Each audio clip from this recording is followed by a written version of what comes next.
Hello, my dear students. Now we are having next question. That is question number 27. Again, it is a 3 mark question. Okay, section C का 3 mark का question है. Question में given है light is entering at a right angle prism undergoes a refraction at face AC as shown in figure. What is the refractive index of material of prism in figure 1? है ना, ये जो figure 1 है इसमें हमको refractive index बताना है. इसी का सेकंड पार्ट है और सेकंड पार्ट में 2 ऑप्शन है हमारे पास में, फर्स्ट और सेकंड, है ना. हमको ये पूरा सॉल्व करना है. सबसे पहले हम फर्स्ट वाले पार्ट को सॉल्व करते हैं. ओके. तो फर्स्ट यहाँ पर हमारे पास में अगर हमको यहाँ पर अ, इसको ग्रेजिंग रेज बनाना है ना, मतलब कि यहाँ अगर हम नॉर्मल ड्रॉ करें, ओके, तो जो आर है ना, यहाँ पर हमने कंसिडर किया है कि इसका रिफ्रैक्टिव इंडेक्स ईटा है. ओके.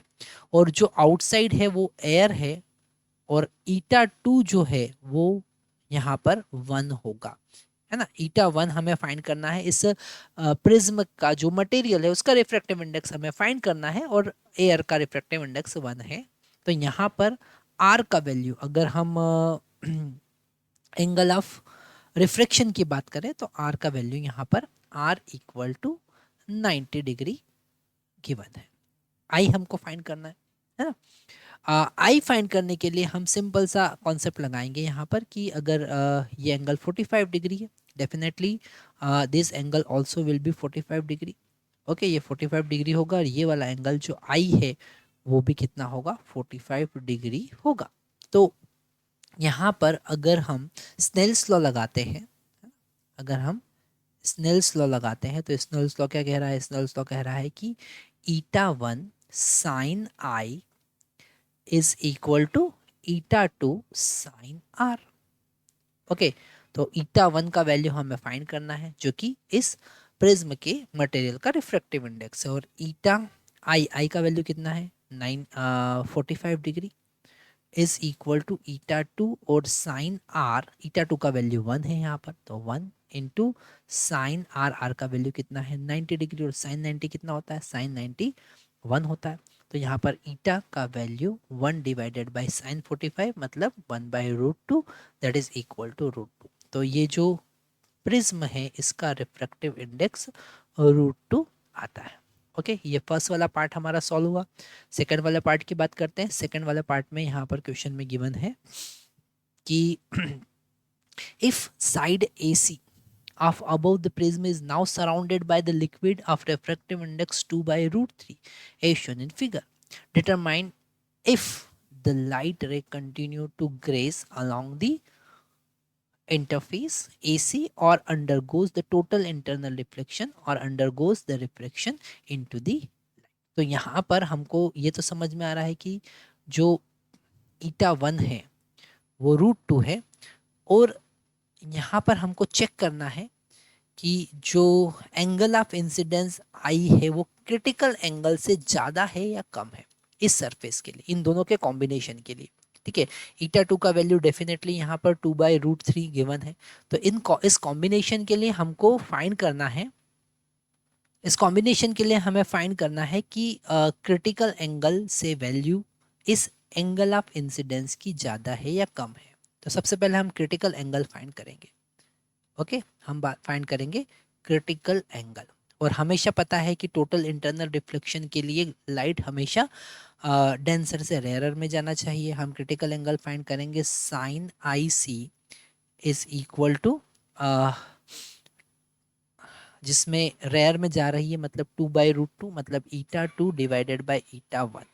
ओके, मतलब 2 by root 3 divided by root 2.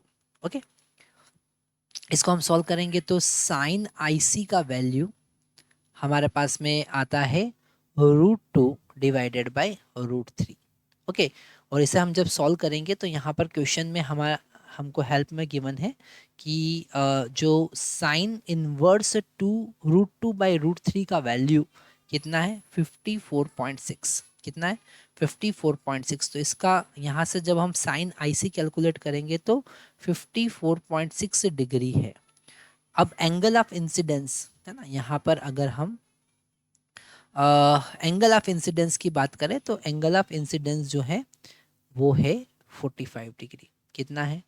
45 degree. Okay, और क्रिटिकल एंगल कितना है? 56 डिग्री। मतलब angle of incidence critical angle से कम है। हम यहाँ पर ये पॉइंट लिख सकते हैं कि since angle of incidence is less than critical angle, so क्या होगा? रिफ्रैक्शन होगा। क्या होगा?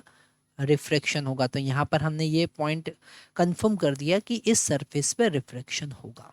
ओके, उन्होंने वही पूछा, determine if the light ray continue to graze, क्या वो ग्रेजिंग होगा? नहीं, ग्रेजिंग नहीं होगा, वो रिफ्रेक्टेड लाइट होगी। और इसी से रिलेटेड यहाँ पर हमारे पास बी पार्ट भी गिवन है, क्वेश्चन का बी पार्ट, इसी का बी पार्ट भी गिवन है कि ड्रॉ द रे diagram represent the path following the incident ray corresponding angles value. Okay, तो यहाँ पर अगर हम नॉर्मल ड्रॉ करें, ये नॉर्मल है और ये आई का वैल्यू 45 डिग्री है और आर का वैल्यू हम यहाँ पर निकाल सकते हैं। हम यहाँ पर स्नेल्स लॉ को यूज करेंगे। हम लिखेंगे eta 1 sine i is equal to eta 2 sine r. तो आर का वैल्यू यहाँ से फाइंड कर सकते हैं। ईटा वन का वैल्यू कितना है? ईटा 1 का वैल्यू √2 है। ओके, और साइन आई का वैल्यू साइन 45 मतलब 1/√2 इज इक्वल टू ईटा 2 का वैल्यू यहाँ पर कितना है? 2/√3 है। ओके, और साइन आर, तो यहाँ √2 से √2 कैंसिल होगा और साइन आर का वैल्यू होगा √3 डिवाइडेड बाई 2, मतलब आर का वैल्यू होगा 60 डिग्री। तो ये जो रिफ्रैक्टेड एंगल होगा वो कितना होगा? 60 डिग्री का होगा। ठीक है, 60 डिग्री का होगा। तो ये रे डायग्राम भी हमने बता दिया, वैल्यू भी बता दिया, है ना। बड़ा इजी यहाँ पर क्वेश्चन है अगर बेसिक कॉन्सेप्ट हम लगाते हैं तो।